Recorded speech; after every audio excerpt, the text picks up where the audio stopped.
I believe these 8-inch Mighty Morphin Power Rangers figures from 1993 were supposed to be the premier figure for the whole TV series, like for its toy line. Part of the first bit of merchandise right away in 1993, alongside the same scale monsters and enemies. So you kind of had that going for you. These predated the Automorphin figures. These came out like a year after these bigger figures. So I'd say later the Automorphin became like the figure for the Power Rangers, but at first they wanted these to be the figure. And I remember specifically saving money to get them. They were $10 each, so you had to drop 50 bucks to get the full roster. I also remember there was only one Red Ranger left when I went, and I was like, shoot, would have been unhappy to only get 4 of the 5. Obviously a lot of kids probably going and could only pick one, so they just got the Red Ranger more often. So $10, pretty pricey. There's like a hierarchy in like toy lines of like the price and how like valued it is. You kind of have like the cheaper end.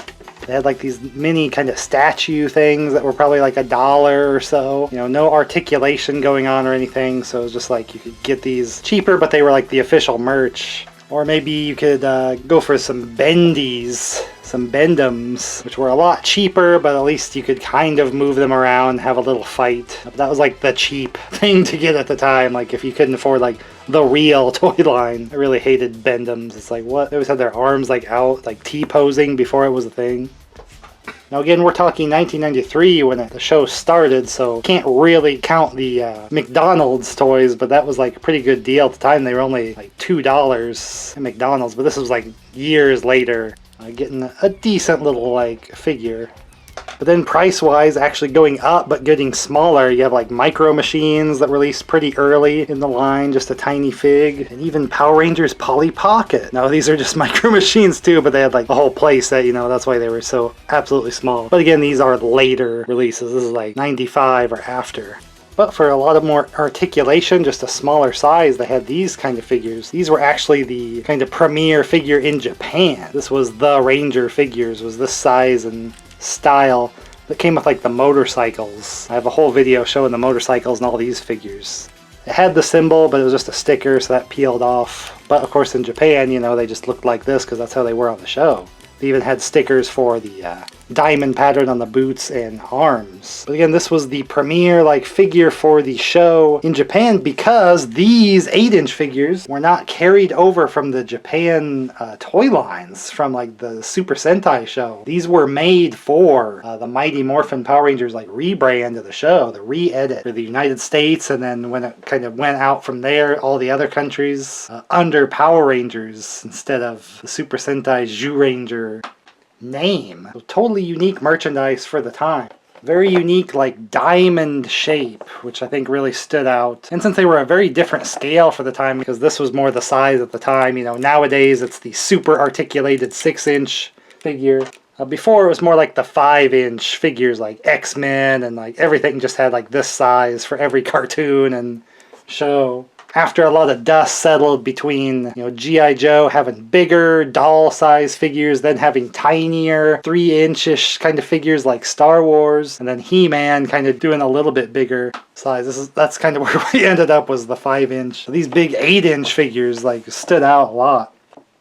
So the diamond, kind of cool, and then the way you can stack them, you know, must have been pretty cool. They could still like ship a lot in a box to a store, so weird shape, but it still kind of fit together. Awesomely, they had these morph like photos on the boxes. Again, this is when it was like Morphins, like they didn't do the morph effect really in the show like this style of morph that they would do. Like the computer could kind of like in between like fade and twist things together. I don't know, that was like really big in the 90s for some mysterious reason. But then you have like the in-between pictures that are like the cursed like terrifying like studio shots of the actors. So those always stood out, like kind of a cool eye catch to add on there, along with like the colors and the logo and everything. But again, very limited release, like not even the Zords yet, just like the figures, some monsters, and a few like play things like, you know, the gun and the morpher, which is actually a set together, and then even the weapons. You could get all the weapons of each Ranger. And then there were a few other smaller releases like a tiny Megazord and stuff like that, but that was pretty much the limited release, still kind of a wave 2 of things like coming out, like the Zords and stuff like that. So I like getting to see the box there. You can kind of see the packaging and stuff unfolded. Of course, these would have been like twist tied in there. But we can take a look at the extreme articulation on these, like the head movement all the way around and a little bit of a wobble. The torso twist in place. And the arms, a lot of joints that you just didn't see back then that are like common now. I mean, these are a little stiff, of course, than what they can do today. But we even had like the finger on the end of the hand. A little bit of up and down on the wrist, up to the elbow. Little twist above the bicep. I mean, these were like super articulated for the time, 1993. Even the legs, a lot of twist and stuff. You just couldn't get this kind of motion on a lot of toys back then. Unless they were bigger size or really small. The G.I. Joes and stuff had like a lot of motion, the smaller version. But you'd have all this articulation because all the martial arts and stuff, like doing the kicks and everything. Very handy for play. Only problem is they just came with the blaster. So they all just have the same gun with a holster, which was cool at the time too. But they didn't come with like their individual weapons, like a sword for the Red Ranger or the axe for the Black Ranger or something like that. I feel like that would have like finished these off if they would have just all had their own weapon. But from a few modern releases, I did find some versions that fit these figures, like kind of fulfilled my dream of always having the weapons for them. So you can definitely check out that hunt for kind of completing them accessory-wise. But like the proportions to them, not particularly realistic. The heads are actually pretty big for the body. So a little cartoony, but kind of past as realistic in a way. I just don't know about the symbol thing. Like, I kind of am used to it now, just seeing it so much on the toys with the symbol right in the middle. But I just wonder if they would have released them to look just like the show. Like, I feel like any kid back in the day, and then all in the comments of all these videos, like toys and stuff that I show here, everybody just talks about how they just wanted stuff to look like the show or cartoon. So they add stuff like this to the toys, and I just go, you didn't have to. You could have skipped that whole step, and kids would have loved them more, I think. Just because they would have looked more like the show exactly. In the show, they have no symbol. It's just white. I mean, they didn't do the back and stuff for full. In fact, I think you probably could have used the money of the paint apps and put that on the backs. It probably would have been better off, but now it's almost like nostalgic for like the symbol thing to be on them. Like, that's the thing now. They just released it so many times. It's like, now I almost miss it when they don't have the symbol on their chest. It's just how some of these old toys like shape your mind of like the show and the history of it. Like, you remember the toy more, you probably spent more time with the toy than watching the show on TV or off of videotapes. Interesting with the Morpher, with the red, there is like that element to it when you kind of look at the toy one and stuff and the prop, that there's a lot of red around the coin and stuff, so they didn't have a lot of room for a lot of detail. But it's like almost like a clear plastic, like it was meant to light up. And I think in Japan those smaller figures did have versions with like light up belt buckles, so it was almost like this could have had a spot for a battery inside, where maybe they would have had like a light up feature in the belt buckle.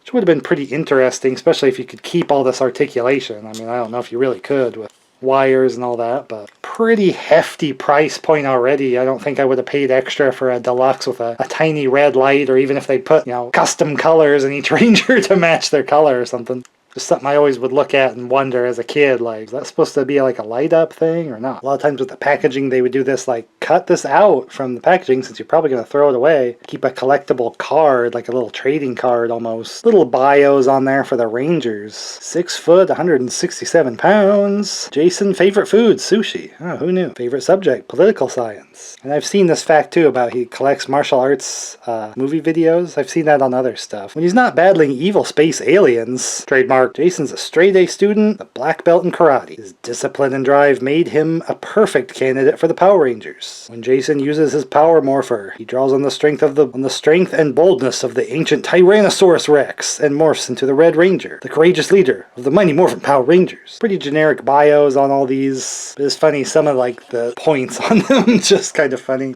Kimberly, favorite food, frozen yogurt. She was born in Seattle, Washington. Archery and gymnastics. Well, that's convenient, isn't it? cartoon. And since this is early merchandise, some of the phrasing is, very basic to get like the message out there of what the story of the show is. No wonder Kimberly was elected Angel High's homecoming queen by unanimous vote. But Zordon saw through her helpless debutante facade and chose her for the Power Rangers for her fearlessness and love of adventure, and vanquish evil space aliens without even smudging her mascara. Okay. These pictures, like pictures of the toy, and then a lot of the prototype images of the Pink Ranger, like a very light pink. A lot lighter than it ended up. I mean, look at that hot pink. Hello. A lot better for the show, that one. Got Billy's favorite food, guacamole cheeseburgers. Hello. Yes? Please? Although Billy is quiet and shy, Zordon knew his extensive scientific knowledge give the Power Rangers an advantage when confronted with one of Rita's horrible mechanical minions. He's only good at robot monsters? I don't know. I think he had weaknesses for like other weirder ones. Junior's favorite food is extra spicy chili dogs. I guess I didn't think about like a chili dog being spicy. I don't know why I didn't. I guess I've never had a spicy chili dog, just like a regular chili dog. Sounds exciting. Now I want to make this. Her hobbies are kung fu and collecting teddy bears. When Zordon said that a teenage attitude was the most dangerous force in the universe, he was probably thinking of Trini. It's really like one of the more deadly Rangers in the end. Enough said. Man and Zach. I forgot to say, Trini born in Houston, Texas. So it's funny that they were like in California and they all moved there. Billy from Chicago, Illinois. Zach from Washington, D.C. Favorite food, meatloaf. Okay. I was thinking maybe something else. A lot of options. Favorite subject, American history. Yeah, a lot of history. Rock music and hip-hop, of course. Smooth talking Zach is the fastest sprinter on Angel High's track team, but it was his creativity and confidence that led Zordon to choose him for the Power Rangers. Power Rangers count on Zach for clever solutions to seemingly hopeless predicaments. Thinks outside the box, you know?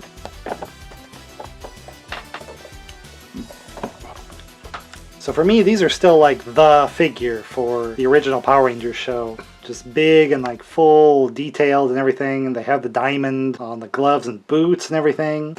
I guess for bigger sizes than this, we're talking like stuffed animal style, or those like really tall ones that like didn't come in a box. They just had like kind of like a base kind of box that stood them up, but they were really tall, and then they just get beat up in the toy aisle since they were like wide open. Kids would like fight them and like kick them and stuff. They all get beat up like in the store, so they're pretty rare, the bigger size. But I never understood the really huge one because they'd be more expensive, so it's hard to like get one or even more than one for like a collection. And a lot of the bigger sizes, they just make the hero and there's no villain to fight. So what are we supposed to do with a giant one? That's why I like this size of Power Ranger, because they made all those really detailed, awesome enemies their size for them to fight. So you definitely want to check out like a whole string of videos to keep clicking next to next as they go through, showing Goldar and all those. Even some one episode enemies got like really awesome action figures, so you just always remember them even though they were only in one episode of the show. You'd play with the toy all the time over and over. Just like these super awesome like articulated 8-inch figures. Pretty freaking awesome.